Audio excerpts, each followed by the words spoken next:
రండి, మనము దేవుడైన యెహోవా యందు భయభక్తులు కలిగి ఉందుము.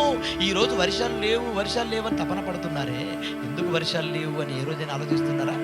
వర్షాలు రావట్లేదని బాధపడుతున్నాడు, ఎండలు ఎక్కువ ఉన్నాయని బాధపడుతున్నాడు. కానీ ఇవి మనము దేవుని యందు భయభక్తులు నిలపకపోవటం వలన సంభవిస్తున్నటువంటి ప్రమాదం అని ఏ మనుషుడైనా గుర్తిస్తున్నాడా?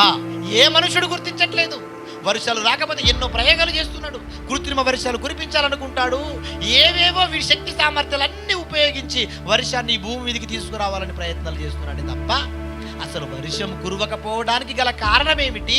వర్షం ఎందుకు కురవడం లేదు? దీనికి గల కారణం ఈ భూమి మీదే ఉంది అని ఏ మనుషుడైనా ఆలోచిస్తున్నాడా? ఈరోజు కొన్ని ప్రాంతాల్లో వర్షాలు లేవు అంటే దానికి గల కారణం ఏంటో తెలుసా? భయభక్తులు నిలపటం లేదు. భయభక్తులు లేరు, భయభక్తులు కలిగిన భక్తులు లేరు. మనుషుల్లో దేవుడంటే భయము లేదు, దేవుడంటే భక్తి లేదు, బుద్ధిగా చెడిపోయారు.